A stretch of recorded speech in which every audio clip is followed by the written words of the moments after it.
Halo semuanya, perkenalkan nama saya Marcella Adeli Tangan, kelas C semester 6, jurusan Sosiologi FISIP Undana Kupang.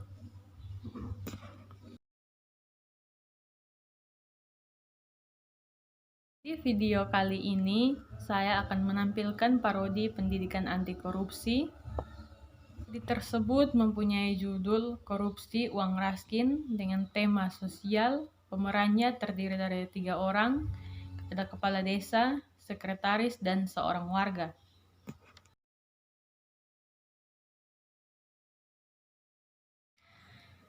Ica adalah seorang kepala desa yang baru saja dilantik sekitar 2 bulan silam.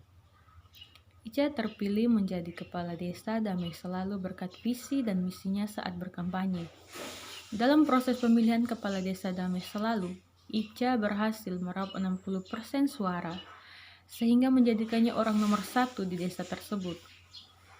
Di usianya yang masih terbilang muda, yaitu 20 tahun, Ica memiliki seorang kakak sekaligus sekretarisnya yang juga dikenal ramah dan jujur. Namanya Sela, sosok wanita yang sangat jujur. Berstatus sebagai seorang sekretaris, Sela tidak hanya menjadi seorang kakaknya saja, tetapi ia juga kerap memberikan masukan dan nasihat untuk adiknya. Di sini permasalahannya yaitu dana raskin yang belum saja dibagikan. Namun, dana tersebut telah digunakan Ica untuk kepentingan pribadinya. Selamat pagi, Bu. Pagi. Ada buat apa, Ibu? Ada tanda tangan berkas-berkas. Oh, Ibu, saya mau tanya. Kita punya dana raskin ini ke mana, saya? Tidak perlu buru-buru, itu semua bisa diurus. Untuk sekarang saya masih sibuk dengan proyek-proyek baru. Oh, iya, Ibu.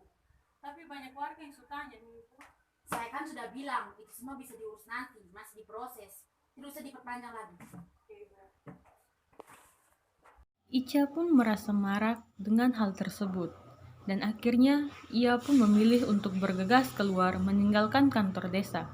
Baru beranjak dari kantor tersebut, nampaklah seorang ibu selaku warga desa Damai Selalu. Ia bermaksud menemui kepala desa yang dikiranya masih di kantor.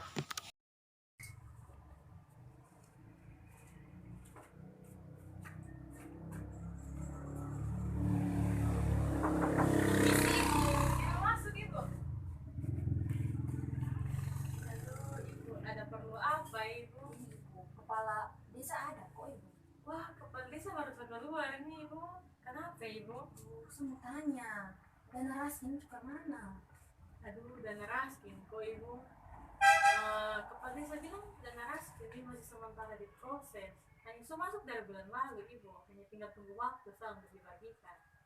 Baik, Ibu. Permisi pulang, Bu.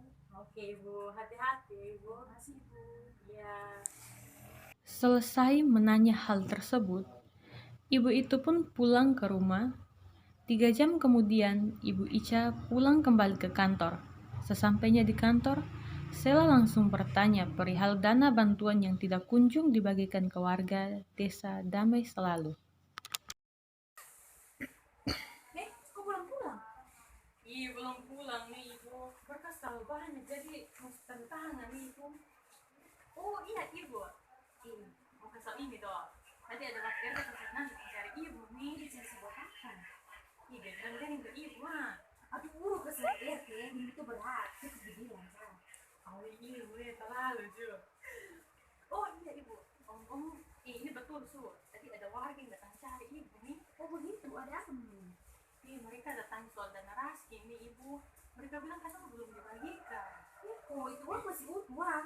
Hanya saya lagi tunggu momen yang tepat untuk bagikan. Momen yang tepat. Kemana dia kemana, Ibu? Soalnya itu orang uang tuh, Ibu. Ya nih, warga suku udah lama nih, Ibu. Ingat, Ibu, jangan menggunakan barang dari orang lain. Saya kan tidak bilang maksud pakai itu uang. Uang masih utuh. Terus kenapa belum dibagikan? Ini warga nih tiap hari datang tanya terus nih, Ibu. Jangan menunda kan untuk memberikan apa orang punya, Ibu.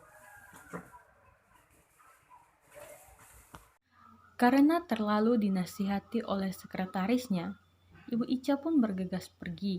Selang 2 bulan pun uang tersebut belum saja dibagikan kepada warga. Beberapa hari kemudian, warga mengadukan Ibu Ica ke kecamatan dengan tuduhan menggelapkan uang Raskin.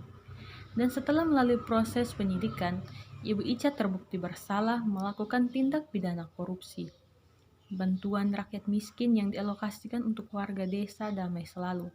Akibat perbuatannya, Ibu Ica langsung dibawa ke kantor Polsek Damai Sejahtera untuk proses secara hukum.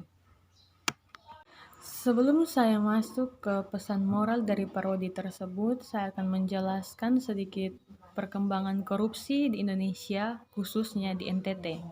Berdasarkan Indeks Persepsi Korupsi Indonesia pada tahun 2020 melorot 3 poin menjadi 37 dari sebelumnya 40 pada tahun 2019 dan berada di posisi 102 dari 180 negara yang disurvei. CPI Indonesia pada tahun 2020 berada di skor 37 dan berada di peringkat 102 dari 180 negara yang disurvei. Skor ini turun 3 poin dari tahun 2019 yang berada pada skor 40 dengan ranking 85, di mana pada tahun 2019 adalah pencapaian tertinggi dalam memperoleh skor CPI Indonesia sepanjang 25 tahun terakhir. Sementara Indonesia, pada tahun 2016, Indonesian Corruption Watch merilis data kategori penanganan kasus korupsi terbanyak di Indonesia sepanjang tahun 2015 yang menempatkan Provinsi NTT pada urutan keempat setelah Provinsi Jawa Barat, Sumatera Utara, dan Jawa Timur. Identitas negatif Provinsi NTT sebagai provinsi terkorup naik 15 poin dari data Fitra di tahun 2020 yang menempatkan Provinsi NTT turun urutan ke-19 sebagai provinsi terkorup di Indonesia. Berdasarkan data Pusat Anti Korupsi Undana tahun 2018, pelaku korupsi di NTT pada umumnya adalah pegawai negeri sipil sebesar 52,8%, swasta 35,42%, pejabat atau pegawai BUMD 10,42%, dan anggota DPRD sebesar 2,8%. Yang lebih mengejutkan adalah survei Transparency International Indonesia pada 50 kota di Indonesia menyimpulkan bahwa Kota Kupang merupakan kota paling korup di Indonesia, sehingga Kota Kupang disinyalir menjadi target operasi KPK sebagai wilayah otonom yang perlu diwaspadai tingkat korupsinya. Membahas tentang para pencuri uang negara alias koruptor, korban-korban pikiran kotor. Kenapa di Indonesia masih banyak? Karena apa? Karena hukum di Indonesia itu lemah, lain dari yang lain dengan hukum-hukum di negara lain. Di Arab, pencuri sendal dipotong tangannya. Di Indonesia, pencuri uang negara dipotong masa tahanannya. Korupsi di Indonesia, khususnya di NTT, tidak hanya menyangkut uang dan barang, tetapi waktu pun dikorupsi.